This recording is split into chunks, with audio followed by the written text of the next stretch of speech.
Lama tidak terdengar kabarnya, penyanyi Dian Piscesa muncul lagi di depan publik. Minggu 14 Maret kemarin, pelantun tembang-tembang sendu pada era tahun 80-an itu terlihat berdiri di tengah-tengah para tamu undangan peresmian sebuah rumah makan di Jalan Perjuangan Kebonjeruk, Jakarta Barat. Kehadiran Dian dalam peresmian itu tidak lain untuk turut membuka beroperasinya rumah makan tersebut. Di rumah makan itu, Dian memang tercatat sebagai salah seorang pemilik saham.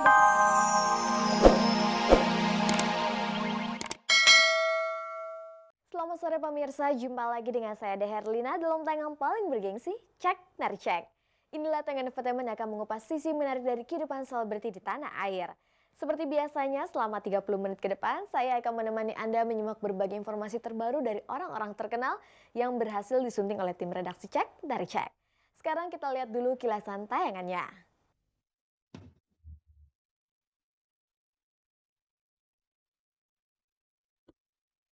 Kegagalan menduduki kursi Presiden Republik Indonesia ternyata tidak membuat aktor kawakan Anwar Fuady patah semangat.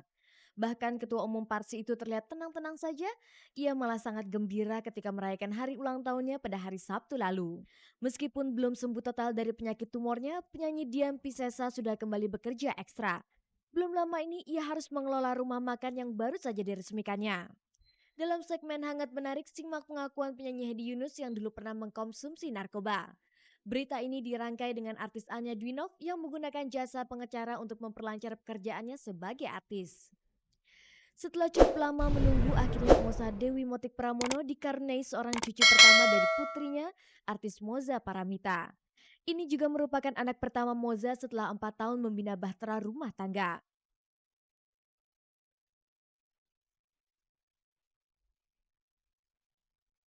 Meskipun gagal menjadi bakal calon presiden, aktor kawakan dan Ketua Umum Parsi Anwar Fuady sepertinya tidak kehilangan semangat hidupnya. Bahkan hari-hari belakangan ini, pria energik itu sama sekali terlihat tidak memikul beban serius. Kenyataan itu paling tidak terpancar dari suasana acara ulang tahun ke-57 Anwar Fuady pada hari Sabtu lalu di sebuah kafe. Anwar tampak gembira berada di tengah-tengah tamunya yang datang dari berbagai kalangan.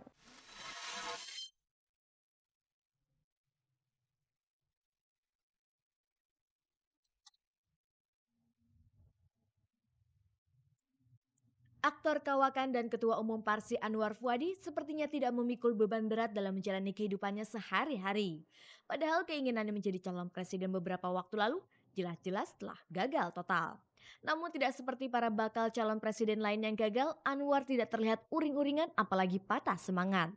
Sebelum mencalonkan diri menjadi Presiden Republik Indonesia mendatang, pria yang dikenal akrab di kalangan selebriti itu sempat mencalonkan diri sebagai Gubernur Sumatera Selatan. Namun di tengah jalan keinginannya itu mendadak berubah. Ia kemudian bertekad menduduki kursi nomor 1 di Republik ini.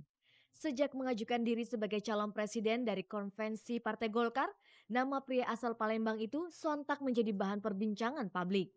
Ada yang mengatakan keinginan Anwar adalah tindakan nekat. Namun tak sedikit yang menyatakan keinginannya sah-sah saja. Sebagai warga Indonesia, Anwar memang punya hak untuk menjadi presiden.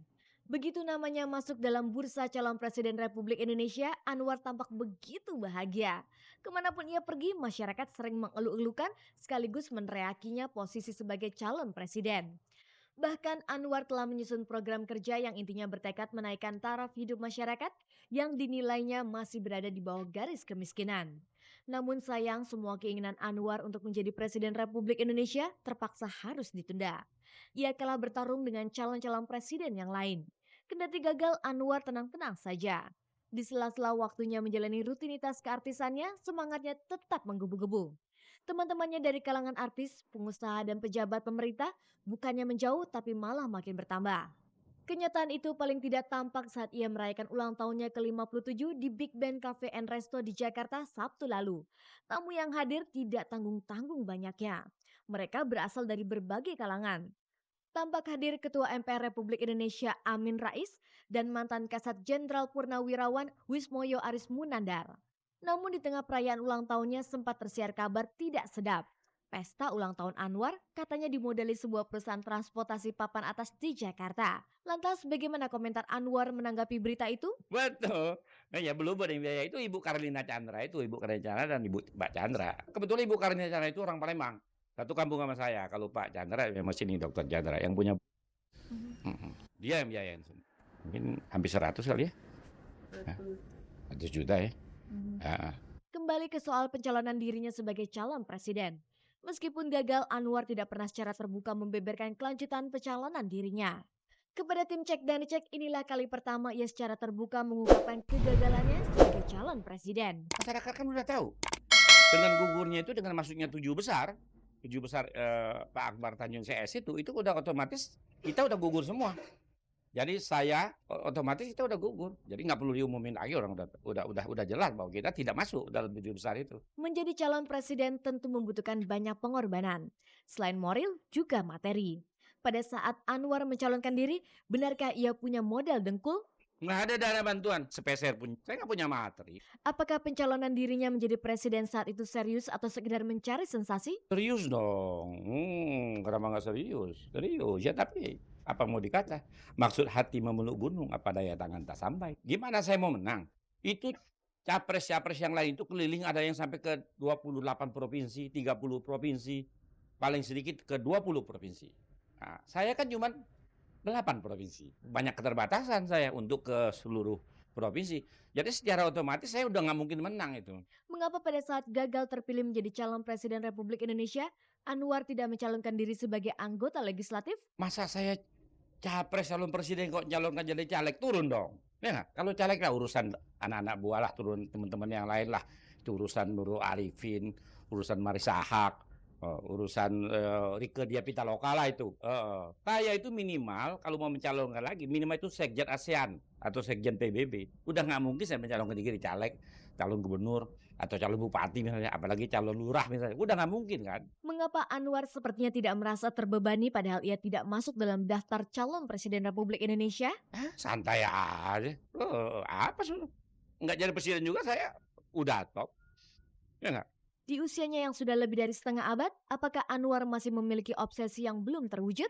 Pengen melihat cucu-cucu yang kecil pun udah dewasa semua. Alhamdulillah, minta pada Tuhan agar diberikan umur yang panjang tapi berguna gitu. Jangan diberikan umur yang panjang nggak berguna. Ya nggak? Banyak orang umurnya panjang tapi nggak ada gunanya.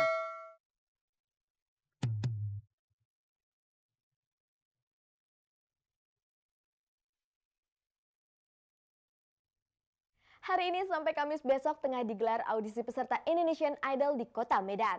Bagi Anda yang memiliki bakat menyanyi dan ingin mengikuti program Indonesian Idol RCTI, Anda dapat mengikuti audisinya di kota-kota seperti Bandung, Yogyakarta, Surabaya, dan Jakarta. Untuk dapat mengikuti audisi tersebut, Anda dapat membaca informasi lengkap dan formulir pendaftarannya di tabloid Cek dan Cek edisi terbaru. Walaupun belum pulih benar dari sakit tumor, artis Dian Piscesa sudah mulai melakukan aktivitasnya lagi. Bahkan pelantun tembang-tembang sendu itu malah menambah aktivitas baru yang membutuhkan tenaga ekstra, yaitu sebagai pengelola sebuah rumah makan. Mengapa Dian Piscesa sudah mulai melakukan aktivitasnya? Padahal ia belum menyatakan sembuh benar. Berikut penuturannya kepada tim Cek Tercek.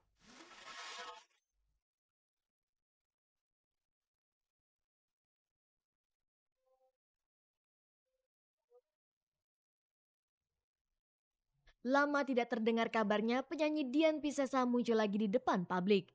Minggu 14 Maret kemarin, pelantun tembang-tembang sendu pada era tahun 80-an itu terlihat berdiri di tengah-tengah para tamu undangan peresmian sebuah rumah makan di Jalan Perjuangan Kebonjeruk, Jakarta Barat. Kehadiran Dian dalam peresmian itu tidak lain untuk turut membuka beroperasinya rumah makan tersebut. Di rumah makan itu, Dian memang tercatat sebagai salah seorang pemilik saham bersama rekannya artis Alicia Johar. Kemunculan Dian saat itu sudah pasti mengejutkan karena beberapa waktu lalu pelantun lagu Aku Masih Seperti Yang Dulu itu dikabarkan menderita tumor ganas selama 21 tahun. Meskipun saat ini tumornya belum sembuh total karena menurut kabar baru berkisar 80% kesembuhannya itu, Dian ternyata sudah kembali melakukan aktivitasnya. Malahan kini selain menggeluti profesi sebagai penyanyi, pekerjaan baru ia tangani yaitu mengelola rumah makan pribadinya. Dalam mengelola rumah makannya, Dian terlihat memang sangat serius sekali. Bahkan ia berjanji akan berusaha sedapat mungkin membagi waktunya antara menyanyi dan mengelola rumah makan. Keseriusan Dian paling tidak terlihat saat membuka rumah makannya. Ia mengundang Menteri Dalam Negeri untuk meresmikannya. Tentang pekerjaan baru mengelola rumah makan, bagaimana Dian harus melakukan padahal tumor yang menyerangnya dinyatakan belum sembuh total? Alhamdulillah, insya Allah saya bisa hadapin semuanya. Insya Allah saya selalu berdoa sama Tuhan, Saya cuma minta ya Allah kekuatan kasih buat saya untuk menghadapi semua cobaan yang Tuhan berikan. Karena semuanya adalah darimu dan saya ingin mengembalikannya kepadamu. 21 tahun menderita tumor.